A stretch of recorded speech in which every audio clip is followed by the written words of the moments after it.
আজি আমি ইয়াত যি বিষয়ত সংবাদমেল কৰিবলৈ আহিছোঁ এইটো ৰাজ্যিক সমিতিৰ নিৰ্দেশক্ৰমে অসম বাজেট যোৱা 10 জুলাইত অসম বিধানসভাত মাননীয় বিত্তমন্ত্ৰী জয়ন্ত মল্ল বৰুৱা ডাঙৰীয়াই দাখিল কৰিছিল।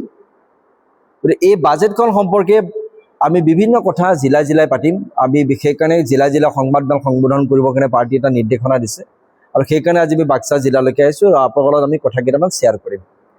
গতিকে আপোনালোকে ইতিমধ্যে সকলোৱে বাজেটখন নিশ্চয় চাইছে, আপোনালোকে সকলোৱে মিডিয়াত দেখিছোঁ আৰু বাজেটখন সম্পৰ্কে এই বাজেটখন যে এখন খুব পজিটিভ বাজেট, জনমুখী বাজেট, ব্যৱহাৰিক বাজেট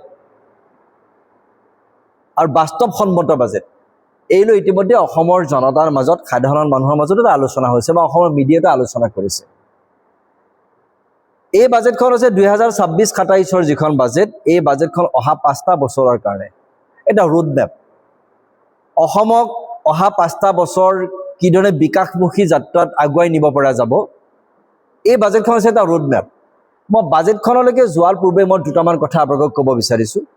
অসমৰ অৰ্থনীতি যোৱা সময়খিনিত যদি আপোনালোকে মন কৰে, আপোনালোকে এই বিভিন্ন তথ্য পাতিবোৰ বিভিন্ন মিডিয়াত ইতিমধ্যে ওলাই গৈছে, আলোচনা হৈছে, ছ'চিয়েল মিডিয়া বিভিন্ন বিষয়বিলাক আলোচনা আছে। অসমৰ অৰ্থনীতি যোৱা 10টা বছৰত এটা ঊৰ্ধ্বমুখী যাত্ৰাত গতি কৰিছে, যিটো ৰিজাৰ্ভ বেংকে স্বীকাৰ কৰিবলৈ বাধ্য হৈছে। বিগত 5টা বছৰত অসমৰ বিকাশৰ শতাংশটো হৈছে 45%, 45%, যি সময়ত সমগ্ৰ দেশত বিকাশৰ হাৰ 29%, এভাৰেজ অসমৰ বিকাশৰ হাৰ 45% যোৱা 5টা বছৰত মাননীয় মুখ্যমন্ত্ৰী ডক্টৰ হিমন্ত বিশ্ব শৰ্মা ডাঙৰীয়াৰ নেতৃত্বত। মই তাৰ আগলৈকে অলপ যদি চাওঁ, 2015-16 চনত কংগ্ৰেছৰ যেতিয়া শেষৰখন চৰকাৰ আছিল, প্ৰয়াত তৰুণ গগৈ ডাঙৰীয়াৰ চৰকাৰ, তাৰ পৰৱৰ্তী সময়ত যোৱা 11টা বছৰৰ যি চৰকাৰ, ইয়াত ডিফাৰেঞ্চটো উলিয়ালে সকলোখিনি জল পট হৈ পৰিব। তথ্যবোৰে গোটেইখিনি কথা কৈ গৈছে। আমি তথ্য সহকাৰে কেইটামান কথা আপোনালোকৰ লগত শ্বেয়াৰ কৰিম। আপুনি যদি চাই ইকনমিক যিটো গ্ৰোথ, অৰ্থনৈতিক যিটো বৃদ্ধি, 2015-16 চনত আমাৰ ৰাজ্যৰ অৰ্থনীতি আছিল 2.5 লাখ কোটি টকা। 2.5 লাখ কোটি টকা আমাৰ ৰাজ্যৰ মুঠ ৰাজ্যিক ঘৰুৱা উৎপাদন, GSDP বুলি কয়। 2025-26ত এইটো হ'লগৈ 7,45,000 কোটি টকা। আৰু এইবাৰ বাজেটত এইবাৰ অৰ্থনৈতিকভাৱে এইটো প্ৰজেক্ট কৰিছে যে 2026-27ত অসমৰ অৰ্থনীতিৰ পৰিসৰটো, অসমৰ অৰ্থনীতি হ'বগৈ 8,71,000 কোটি টকা। এই যে দ্ৰুত বিকাশ, এই দ্ৰুত বিকাশৰ কাৰণ কেইবাটাও আছে। কাৰণ হৈছে কি, প্ৰথম কথা, 2015-16 চনৰ শেষৰখন কংগ্ৰেছৰ বাজেটৰ ৰূপায়ণ হৈছিল অনলি 58%, 58%। আগতে চৰকাৰবোৰে বাজেট দিছিল, ৰূপায়ণত গুৰুত্ব দিয়া নাছিল, মানুহৰ লগত কথা নপতাকৈ বাজেট প্ৰস্তুত কৰিছিল। কেইজনমান বিষয়া, ফাইনেন্স বিভাগৰ কেইজনমান বিষয়াই বহি বাজেটখন প্ৰস্তুত কৰে, জনতাৰ লগত এই বাজেটৰ কোনো সম্পৰ্ক নাথাকে। বিজেপি চৰকাৰে বাজেট প্ৰস্তুত কৰিছে, বিভিন্ন ষ্টেক হোল্ডাৰ, সমাজৰ বিভিন্ন শ্ৰেণীৰ ব্যক্তি, আজি তাত অৰ্থনীতিবিদ, শিক্ষাবিদ, সমাজৰ প্ৰত্যেকটো স্তৰৰ, প্ৰতিটো খণ্ডৰ, প্ৰতিটো ছেক্টৰৰ লগত জড়িত ব্যৱসায়ীসকলৰ লগত, ক্ষুদ্ৰ ব্যৱসায়ী, গোটেই বিজনেছ কমিউনিটিৰ লগত আলোচনা কৰি, সাধাৰণ মানুহৰ লগত, কৃষকৰ সংগঠন, যুৱকৰ সংগঠনত কথা পাতি বাজেট প্ৰস্তুত কৰে। এই বাজেট প্ৰস্তুত কৰাৰ পূৰ্বে জয়ন্ত মল্ল বৰুৱা ডাঙৰীয়াই গুৱাহাটীত ইতিমধ্যে 200জন অসম ৰাজ্যৰ বিভিন্ন ব্যক্তিৰ লগত আলোচনা কৰিছে। তাত কেইবাখনো ইউনিভাৰ্চিটিৰ উপাচাৰ্য আছিল, কেইবাখনো মহাবিদ্যালয়ৰ অধ্যক্ষ আছিল, বিভিন্ন বিষয়ৰ বিভিন্ন ব্যক্তিৰ আলোচনা কৰি এই বাজেট প্ৰস্তুত কৰিছে। গতিকে স্বাভাৱিকতে এই বাজেটখন হৈছে ব্যৱহাৰিক। সেইকাৰণে বাজেটৰ হিমন্ত বিশ্ব শৰ্মা ডাঙৰীয়াৰ নেতৃত্বত পৰৱৰ্তী সময়ত বাজেটৰ ৰূপায়ণ 85%লৈকে বৃদ্ধি কৰিলে। আপোনালোকে নিশ্চয় ডাটাটো গম পাইছে। আজি 15-16 চনত বাজেটৰ ৰূপায়ণ হৈছিল অনলি 58%, আৰু যোৱা 2024-25 আৰু 2025-26 বাজেট ৰূপায়ণ হৈছে 85%। বাজেটৰ ৰূপায়ণটো বাঢ়ি গৈছে, বাজেটৰ সুফলবোৰ জনতাই পাইছে। মূলধনী ব্যয় কোনটো? আমাৰ বাজেটত দুটা ব্যয় থাকে, এটা মূলধনী ব্যয়, এটা ৰাজহ ব্যয়। ৰাজহ ব্যয়টো হৈছে আপোনাৰ দৰমহা, পেঞ্চন বা বিভিন্ন হিতাধিকাৰীক দিয়া বিভিন্ন আঁচনি পইচাটো ৰাজহ ব্যয়ত সোমাই থাকে।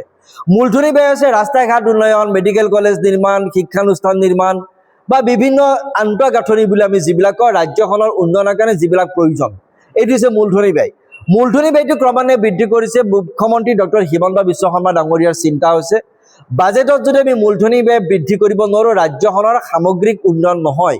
2015-16 চনত আমি বাজেটত মূলধনী ব্যয় আমাৰ ধাৰ্য কৰিছিল 2,951 কোটি টকা, মাত্ৰ 2,951 কোটি টকা 2015-16 চনৰ বাজেটত, কিন্তু সেইটো 2025-26 চনত হ'লগৈ 26,531 কোটি টকা 2025-26, আৰু এইটো এইবাৰ আকৌ প্ৰায় 29,000 কোটি টকা। এইবাৰ বাজেটত এইটো হৈছেগৈ 29,000 কোটি টকাৰ আৰু অতিৰিক্ত আৰু আছে, প্লাছ আছে। তাহলে মূলধনী ব্যয়ত মানে হৈছে তাত বাটপথ নিৰ্মাণ কৰিছে, দলং নিৰ্মাণ কৰিছে, মেডিকেল কলেজ বনাইছে, শিক্ষানুষ্ঠান বনাইছে, ইউনিভাৰ্চিটি বনাইছে, ইঞ্জিনিয়াৰিং কলেজ বনাইছে, বিভিন্ন ৰাস্তা ঘাট, সকলো এই যে নিৰ্মাণ খণ্ডত এই পইচাটো ব্যৱহাৰ কৰিছে, যাৰ কাৰণে ৰাজ্যখনৰ আন্তঃগাঁথনি উন্নয়ন হৈছে, যোগাযোগ ব্যৱস্থা উন্নত হৈছে, ৰাজ্যখনৰ অৰ্থনীতি টনকিয়াল কৰিছে। তাত যোগাযোগ ব্যৱস্থা ভাল হোৱা মানে বিভিন্ন কোম্পানীবোৰ আহিছে। আজি টাটা ছেমি কণ্ডাক্টৰৰ দৰে কোম্পানী আহি আপোনাৰ এতিয়া জাগিৰোডত বহিছে। এনেকুৱা বিভিন্ন কোম্পানীবিলাকে ইয়াত অসমলৈকে অহাৰ কাৰণে ৰাস্তা বিচাৰি পাইছে। আজি আপোনাৰ এডভান্টেজ আছাম হৈ গৈছে। আজি আপুনি জানে যে এবছৰ আগত এডভান্টেজ আছাম হৈ গৈছে অসমত 5,19,000 কোটি টকাৰ তাত প্ৰপ'জেল আহিছে যে অসমত 5,19,000 কোটি টকা তাত মানে ইয়াত ব্যয় কৰিব বিভিন্ন আন্তঃৰাষ্ট্ৰীয় ক্ষেত্ৰৰ পৰা, ৰাষ্ট্ৰীয় ক্ষেত্ৰৰ পৰা, বিভিন্ন ইয়াত মাল্টিনেশ্যনেল কোম্পানী বা বিনিয়োগকাৰীসকলে।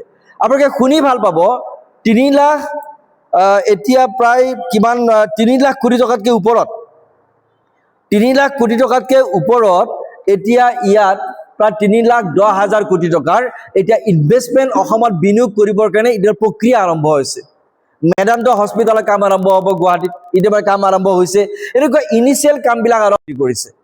তাৰ এডভান্টেজ আছামৰ মতেও এতিয়া অসমৰ অৰ্থনীতি গ্ৰ' কৰিছে। ইয়াত বিনিয়োগ কৰিবৰ কাৰণে বিভিন্ন খণ্ড, বিভিন্ন উদ্যোগপতিসকল অসমলৈ আহিবলৈ এতিয়া ভিৰ কৰিছে। গতিকে তেনেকৈ যদি আমি এতিয়া চাওঁ, আমি আগতে শুনিছিলোঁ শৰাইঘাট দলঙৰ ওপৰত মাত্ৰ 3খন দলং আছিল এটা সময়ত, আমি যেতিয়া সৰু আছিলোঁ। তেতিয়াই গংগা নদীৰ ওপৰত দলং আছিল 19খন। এতিয়া শৰাইঘাটৰ ওপৰত কিমানখন দলং আছে যদি মই আপোনালোকক সুধো, আপোনালোকে পটককৈ ক'ব নোৱাৰিব। 15খন-16খন দলং আজিৰ তাৰিখত। আজি অসমত এটা সময়ত মেডিকেল কলেজ আছিল মাত্ৰ 3খন। এতিয়া মেডিকেল কলেজৰ সংখ্যা 25-26খনৰ ওচৰত। গতিকে স্বাভাৱিকতে অসমৰ অৰ্থনীতিৰ এই যিটো পৰিসৰ, এই পৰিসৰটো বৃদ্ধি হৈছে। আন্তঃগাঁথনি শিতানত টকা ধাৰ্য কৰাৰ কাৰণে এই শিতানটো বাঢ়ি গৈ আছে। এতিয়া মই আহিছোঁ বাজেটখনলৈকে। বাজেটখন যেতিয়া প্ৰস্তুত কৰিছে, বাজেটখনত অহা 5টা বছৰ হৈছে অসমৰ এটা ৰোড মেপ। এই বাজেটখনত কৈছে, প্ৰথম কথা কৈছে যে এই বাজেটখনৰ জৰিয়তে এখন জিলা, এখন বিশ্ববিদ্যালয়, এখন মেডিকেল কলেজ, এখন ইঞ্জিনিয়াৰিং কলেজ, এইটো শ্লোগান। এই শ্লোগানটোৰ জৰিয়তে শিক্ষা আৰু স্বাস্থ্য খণ্ডত অত্যাধিক গুৰুত্ব আৰোপ কৰা হৈছে।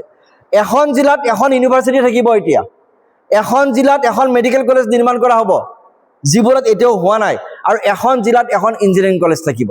গুণগত উচ্চ শিক্ষাৰ গুণগত মানদণ্ড বৃদ্ধি কৰিবৰ কাৰণে আৰু স্বাস্থ্যক জনতাৰ ওচৰলৈকে নিবৰ কাৰণে এই বাজেটখনে কাম কৰিছে যে জনতাৰ ওচৰলৈকে শিক্ষা আৰু স্বাস্থ্য এতিয়া গৈ পাব। যেতিয়া মানুহে এতিয়া গুৱাহাটীত ভিৰ কৰিব নালাগে, প্ৰতিখন জিলাত ছাত্ৰ ছাত্ৰীয়ে সেই জিলাত মেডিকেল পঢ়িব পাৰিব, সেই জিলাত ইঞ্জিনিয়াৰিং কলেজত পঢ়িব পাৰিব, সেই জিলাত উচ্চ শিক্ষা গ্ৰহণ কৰিব পাৰিব, তাত ইউনিভাৰ্চিটি থাকিব, আৰু সেই জিলাতে গোটেই তেওঁলোকে আজি স্বাস্থ্য খণ্ডতো তেওঁলোকে সেই সুবিধাটো গ্ৰহণ কৰিব। আপোনালোকে শুনি ভাল পাব, এটা সময়ত আপোনালোকে বাতৰি কৰিছিল অমুক মেডিকেল কলেজত ডাক্তৰ নাই, অমুক মহকুমা ভিত্তিৰ কলেজ মানে আপোনাৰ কি হৈছে চিকিৎসালয়ত ডাক্তৰ নাই, ডাক্তৰ শ্বৰ্টেজ। এইবাৰ বাজেটত পণ লৈছে জয়ন্ত মল্ল বৰুৱা ডাঙৰীয়াই, ডক্টৰ হিমন্ত বিশ্ব শৰ্মা ডাঙৰীয়াৰ নেতৃত্বত পৃষ্ঠপোষকতাত যি বাজেট প্ৰস্তুত কৰিছে, তাত পণ লৈছে যে অসমৰ প্ৰতিটো উপ স্বাস্থ্য কেন্দ্ৰত একোজনকৈ চিকিৎসক নিযুক্তি দিয়া হ'ব। ভাবক, একোজনকৈ চিকিৎসক, যি সময়ত মেডিকেল কলেজত চিকিৎসক নাছিল, এটা সময়ত মহকুমা পৰ্যায়ৰ চিকিৎসালয়ত চিকিৎসক নাছিল, আজি এতিয়া গৈ উপস্বাস্থ্য কেন্দ্ৰত, চাব চেণ্টাৰত চিকিৎসক নিযুক্তি দিবৰ কাৰণে আমাৰ চৰকাৰে সাহস কৰিছে। তাতে ইমান চিকিৎসক ওলাব এতিয়া, কাৰণ গোটেই মেডিকেল কলেজবোৰৰ পাঠ্যক্ৰম আৰম্ভ হৈ গৈছে, গতিকে স্বাভাৱিকতে হৈছে কি এই বাজেটখনত শিক্ষা আৰু স্বাস্থ্য কেন্দ্ৰত অত্যাধিক গুৰুত্ব আৰোপ কৰা হৈছে। এপইণ্টমেণ্ট, নিযুক্তি। আগৰ চৰকাৰত মুখ্যমন্ত্ৰী ডক্টৰ হিমন্ত বিশ্ব শৰ্মা ডাঙৰীয়াই কথা দিছিল যে আমি নিযুক্তি 1 লাখ যুৱক যুৱতীক নিযুক্তি দিম, গৈ 1,60,000 দিলে। এইবাৰ বাজেটত ধাৰ্য কৰিছে 2 লাখ নিবনুৱা যুৱক যুৱতীক চৰকাৰী চাকৰি দিব। কোনো ৰাজ্য চৰকাৰে এনেকৈ পটককৈ ক'ব নোৱাৰে। এই যে 2 লাখ নিবনুৱা যুৱক যুৱতীক যে চৰকাৰী চাকৰি দিব, অসমৰ দৰে এখন সীমিত সম্পদৰ ৰাজ্যত এই কাম যে কৰিবলৈ গৈছে, তাৰমানে এইটোৱে প্ৰমাণ কৰিছে যে অসমৰ ৰাজহ বাঢ়িছে, অসমৰ অৰ্থনীতি বাঢ়িছে, অসমৰ ইনকাম বাঢ়িছে, অসমৰ অৰ্থনীতিৰ পৰিসৰটো বাঢ়ি অসমৰ উন্নতিৰ দ্ৰুতগতিত আগুৱাইছে, এইটো প্ৰমাণ কৰিছে। 2 লাখ চৰকাৰী চাকৰি চৰকাৰী খণ্ডত দিব। এই যে মই আপোনাক ক'লো এডভান্টেজ আছামৰ মতে প্ৰায় 3 লাখ কোটি টকাতকৈ অধিক বিনিয়োগ হ'বলৈ গৈ আছে, আৰু 1 লাখ চাকৰি ব্যক্তিগত খণ্ডত অসমত ওলাব।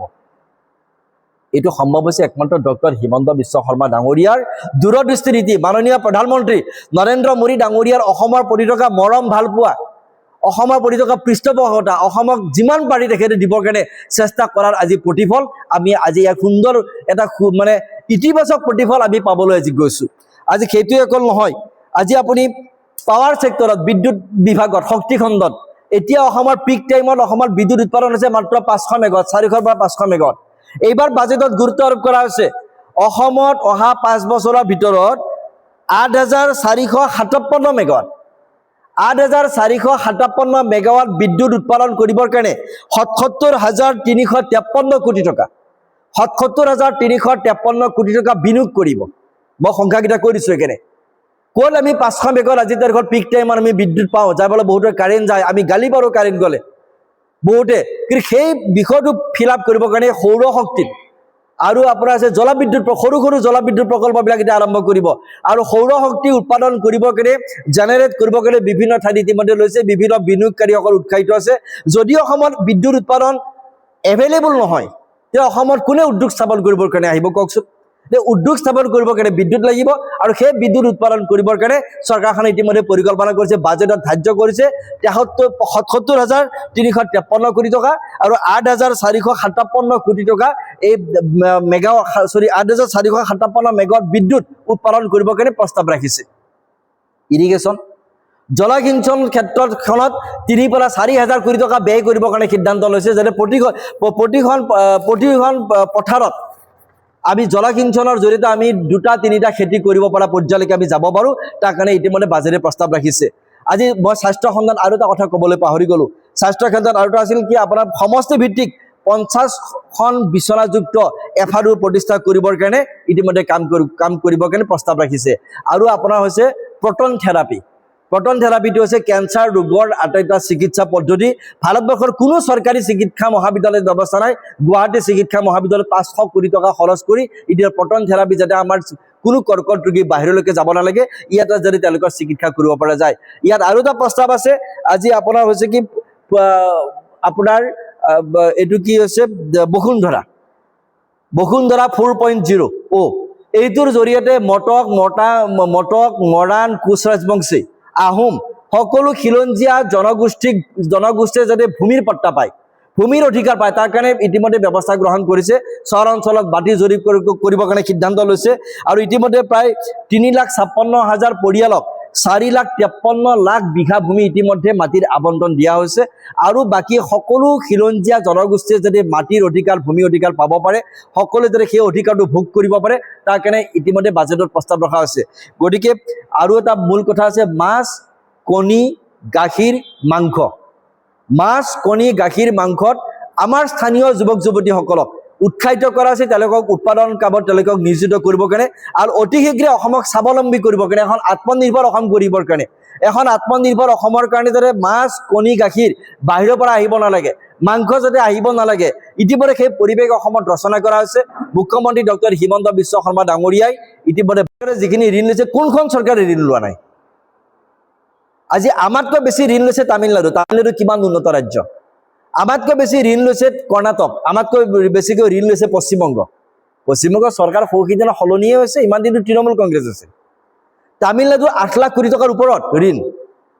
কৰ্ণাটক, তামিলনাডু, পশ্চিমবংগ, কেৰেলা, কংগ্ৰেছ শাসিত হিমাচল ঋণ ল'ব নোৱাৰা ব্যৱস্থা কৰি দিছে আৰু কংগ্ৰেছে ঋণৰ কথা কয়। কংগ্ৰেছ শাসিত ৰাজ্যত ঋণ ল'লে কংগ্ৰেছে ভাল পায়। য'ত কংগ্ৰেছ, অসমত কংগ্ৰেছ শাসনত নাই, অসমত ঋণ ল'লে বিজেপিয়ে, কংগ্ৰেছে সমালোচনা কৰে যে ঋণ লৈ ধাৰত তুলি গৈছে। নিজৰ ৰাজ্যবিলাকে ঋণ লৈ কিন্তু ডেভেলপমেণ্টৰ কাম কৰিছে। মই এইকাৰণে ঋণৰ বিষয়টো উলিয়াইছোঁ। অসমত 2016-17 পৰা 2024-25 চনলৈকে এইখিনি সময়ত ঋণ লৈছে অসম চৰকাৰে 1,53,177 কোটি টকা। আৰু ৰিপিট কৰি দিছোঁ মই, 1,53,177 কোটি টকা। এইটো বিধানসভাত দিয়া তথ্য দেই। 2016-17 পৰা 2024-25লৈকে। কিন্তু শুনি ভাল পাব, বিৰোধীয়ে কয় ঋণ লৈছে ধাৰত পোত গৈছে, ধাৰ যে ৰিকভাৰী কৰিছে, ঋণ যে মাৰিছে, সেইটো কোনো এবাৰো নকয়। অসম চৰকাৰে ঋণ পৰিশোধ কৰিছে কিমান জানে এইখিনি পিৰিয়ডত? 45,645 কোটি টকা। কোনো নকয়। অসম চৰকাৰে ঋণ পৰিশোধ কৰিছে এইখিনি সময়ত 45,645 কোটি টকা ঋণ ঘূৰাই দিছে। আৰু এই ঋণ ক'ত লৈছে কংগ্ৰেছী কেইটা চিধাই কয় ৰাইজৰ দলে চিধাই কয় জাতীয় পৰিষদে চিধাই কয় হিতাধিকাৰী নিৰ্মাণ কৰিবৰ কাৰণে 1 টকাও হিতাধিকাৰী দিয়া নাই অৰুণোদয়ৰ কাৰণে এই ঋণৰ পইচা দিয়া নাই নিযুত বাবুৰ কাৰণে এই ঋণৰ পইচা দিয়া নাই নিযুত মইনাৰ কাৰণে এই ঋণৰ পইচা দিয়া নাই সিএম ট্ৰিপলৰ কাৰণে এই ঋণৰ পইচা দিয়া নাই এই ঋণৰ পইচা খৰচ কৰিছে একমাত্ৰ আন্তঃগাঁথনি নিৰ্মাণ কৰিবৰ কাৰণে মূলধনী ব্যয়ৰ কাৰণে মই আগতে কৈছো বাজেটত দুটা পইচা থাকে এটা মূলধনী ব্যয় এটা ৰাজহ ব্যয়টো হৈছে দৰমহা পেনশন আৰু অন্যান্য আপোনাৰ হিতাধিকাৰীক দিয়া পইচাবোৰ এই আন্তঃগাঁথনি ব্যয়টো হৈছে মূলধনী ব্যয় দলং ৰাস্তা ঘাট সব আজি আমি সোমাই অহা ৰাস্তাটো বনাবৰ পৰা কিমান সুন্দৰ ৰাস্তা মই আহি মছলবোৰ পাইছো এই পইচাবিলাক ক'ৰ পৰা আহিছে এই পইচাবিলাক হৈছে আপোনাৰ আন্তঃগাঁথনি শিতানত ধাৰ্য কৰা পইচা আজি ইয়াত মেডিকেল কলেজ বনাব আজি ইয়াত অন্যান্য ডেভেলপমেণ্টৰ কাম হৈছে কলেজ বনাব এই গোটেই পইচা যে আন্তঃগাঁথনি মূলধনী ব্যয়ৰ পইচা এই প্ৰত্যেকটো পইচা মূলধনী ব্যয়ত খৰচ কৰিছে 1 টকাও হিতাধিকাৰীৰ কাৰণে খৰচ কৰা নাই মুখ্যমন্ত্ৰী ডক্টৰ হিমন্ত বিশ্ব শৰ্মা ডাঙৰীয়া সেইকাৰণে ৰাজ্যখনৰ ইমান আজি ডেভেলপমেণ্ট হৈছে ৰাজ্যখনৰ দুখীয়া 6 নম্বৰত যে আমি আছো তাৰ কিন্তু অসমৰ জনতাৰ এটা সহযোগ লাগে 6 নম্বৰ স্থানতো আমি আগুৱাব লাগে 6 নম্বৰ স্থানত কোনকিটা আমি গ্ৰেডিঙত আছো বিভিন্ন গ্ৰেডিং তাত তুলনা কৰা হয় আজি আপোনাৰ মানুহৰ মৃত্যুৰ হাৰটো ইয়াত কমিছে প্ৰসূতিৰ মৃত্যুৰ হাৰ কমিছে আজি হস্পিটালত প্ৰসৱৰ সংখ্যাটো বাঢ়িছে আগতে বহুতে ঘৰত কৰাইছিল মানুহ মৃত্যু মুখত পৰিছিল এই যে এই লাইলে তাৰমানে বিভিন্ন গ্ৰেডিং থাকে তাৰমানে ইয়াত আপুনি এটো হেৰি বুলি কয় এটো সাস্টেইনেবল ডেভেলপমেন্ট গোল বুলি কয় এসডিজি তাত মানে কেবাটাও পইণ্ট থাকে কোনোবা পইণ্টত আমি পিছ পৰি আছো কোনোবা পইণ্টত আমি আগবাঢ়ি গৈ আছো এই যে এইবিলাকত পিছ পৰি থকা কিটাৰ কাৰণে আমি ঋণ লৈ আমি ডেভেলপমেন্টৰ কাম কৰি আন্তঃগাঁথনি যদি আমি নিৰ্মাণ কৰিব নোৱাৰো যদি এই কামবিলাক ক'ৰ পৰা হ'ব আমাৰ আমি যদি জিলা মেডিকেল কলেজ দিও তেতিয়া আপুনি জানিব জিলা মেডিকেল কলেজ দিয়া মানে কি আপুনি জিলা মেডিকেল কলেজৰ পাঠ্যক্ৰম আৰম্ভ হ'ব জিলা ডাক্তৰ ওলাব আজি আপোনালোকে এটা সময়ত বাতৰি কৰিছিল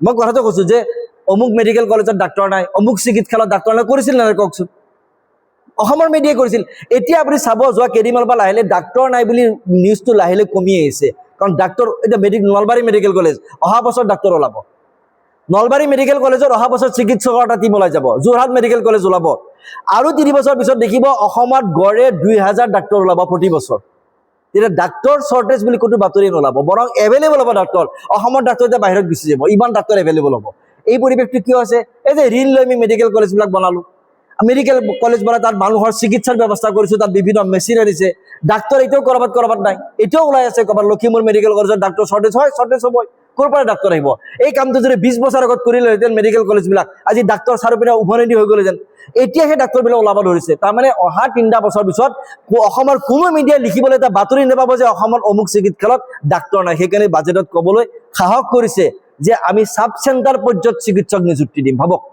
সাব চেণ্টাৰ পৰ্যায়ত আপুনি কল্পনা কৰকচোন এইখন অসমত হিমন্ত বিশ্ব শৰ্মা ডাঙৰীয়াই ঘোষণা কৰিব পৰা হৈ গ'ল যে মই সাব চেণ্টাৰ পৰ্যায়ত ডাক্তৰ নিযুক্তি দিম সাব চেণ্টাৰ ডাক্তৰ থাকে নেকি আগতো কেতিয়াও ক'তো নাছিল এতিয়া সাব চেণ্টাৰ ডাক্তৰ দিব এইটো কাৰণ এই যে দলংবিলাক বনাইছে ৰাস্তা ঘাট বনাইছে এই গোটেইটো হৈছে আন্তঃগাঁথনি এই ইমান যেতিয়া ডেভেলপ হ'ব আজি দেখিব ইয়াত আপোনাৰ মছলপুৰত বাক্সা জিলাত বিভিন্ন বিনিয়োগ কৰিবৰ কাৰণে মানুহ আগবাঢ়ি আহিব কিয় ৰাস্তাটো হৈছে আপুনি নিজে কৈছিল মোক কোনোবা এজনে ক'লে যেতিয়া যে আজিৰ পৰা 5 বছৰ আগত ৰাস্তা কিছিল 10 বছৰ আগত কি আছিল 10 বছৰ আগত কোনোবা উদ্যোগপতিক যদি ইয়াত মাতে এটা উদ্যোগ বনাবৰ কোনোবা আহিলেহেঁতেন নেকি মোক কোনোবা আহিব নেকি যে মছলপুৰত এটা উদ্যোগ বনাওক 10 বছৰ আগত যদি কাৰোবাক মাতিলেহেঁতেন এটা উদ্যোগপতি ইয়াত নাহে বাটপথ ইমান বেয়া এতিয়া মাতকচোন ইয়াত যদি মাটি আমাৰ চৰকাৰে দিবলৈ পাৰে ইয়াত উদ্যোগ বহাই দিব ইয়াৰ ল'ৰাকেইটাই কেৰেলাত কাম কৰিব নালাগে ইয়াৰ ল'ৰাকেইটাই গৈ যে মহাৰাষ্ট্ৰত কাম কৰিব যাব নালাগে ইয়াৰ ল'ৰাকেইটাই ইয়াত কাম কৰিব পাৰিব মুখ্যমন্ত্ৰী ডাঙৰীয়া সেইটোৱে সপোন যে আমাৰ 5 লাখ ল'ৰা ছোৱালী বাহিৰত কাম কৰি আছে এটাও যাতে যাব নালাগে চব অসমত থাকক সকলো অসমত থাকক আৰু সেই অসমতে সেইকাৰণে আমি উদ্যোগ আনিম বিনিয়োগ আনিম ইয়াত ইণ্ডাষ্ট্ৰি হ'ব ইয়াৰ ল'ৰা ছোৱালী ইয়াত কাম কৰক এইটো কৰিবৰ কাৰণে এই ধৰণে কামবিলাক কৰিবলগীয়া আছে হ'ব বিত্তমন্ত্ৰী জয়ন্ত মল্ল বৰুৱা ডাঙৰীয়াই বাজেটত এনেকুৱা প্ৰস্তাৱ আনিছে যে অহা 5টা বছৰৰ ভিতৰত অসম যাতে আত্মনিৰ্ভৰ হয় অসম যাতে স্বাৱলম্বী হয় অসমৰ পইচা যাতে অসমতে থাকে অসমৰ প্ৰতিগৰাকী যুৱক যুৱতী যাতে ইনকাম কৰা এটা স্কোপ পায় পৰিসৰ পায় ঘৰত থাকিয়ে যাতে উৎপাদনমূলক কামত ব্যৱহাৰ কৰিব পাৰে তাৰ কাৰণে বিভিন্ন আঁচনিৰে তেওঁলোকক সাহায্য কৰা হ'ব আজি মুখ্যমন্ত্ৰী সিএম ট্ৰিপল আঁচনি আছে সেইবোৰ আঁচনিত পইচা দিবৰ কাৰণে ব্যাপক পৰিৱেশত বঢ়াবলৈ চেষ্টা কৰা হৈছে নিযুত মইনা নিযুত বাবু আৰু অন্যান্য অৰুণোদয় যিবোৰ আঁচনি আছে এই আঁচনিবোৰ আৰু অধিক ব্যাপক হাৰত ব্যাপক পৰিসৰত বৃদ্ধি কৰি অসমৰ প্ৰতিগৰাকী জনতাৰ অন্তত ক্ৰয় ক্ষমতা বৃদ্ধিৰ কাৰণে যাতে কিনা ক্ষমতা প্ৰত্যেকৰ বাঢ়ে ক্ৰয় ক্ষমতা বৃদ্ধিৰ কাৰণে এই বাজেটৰ জৰিয়তে প্ৰস্তাৱ ৰখা হৈছে স্বাভাৱিকতে এইখন হৈছে এখন সুন্দৰ বাজেট সুন্দৰ সৰ্বাংগ সুন্দৰ এখন বাজেট আৰু এই বাজেটখন হৈছে ব্যৱহাৰিক বাজেট এখন বাস্তৱসন্মত বাজেট জনকল্যাণকামী বাজেট অসমক ভৱিষ্যত আগবঢ়াই নিবৰ কাৰণে এখন ৰোড মেপ তৈয়াৰ কৰা বাজেট এই বাজেটখনে অসমৰ চেহাৰা সলনি কৰি দিব এই কথাটো আমি জানো সেইকাৰণে বাজেটখন লৈ যিখিনি মানুহে আলোচনা কৰিছে এতিয়ালৈকে সকলো পজিটিভ কথা আলোচনা কৰিছে মোৰ অকমান দীঘল হলেও কথাখিনি মই আপোনালোকক ক'লো এইখিনি হৈছে বাজেট সম্পৰ্কীয় আমাৰ কথাখিনি মূল কথা আপোনালোকে যদি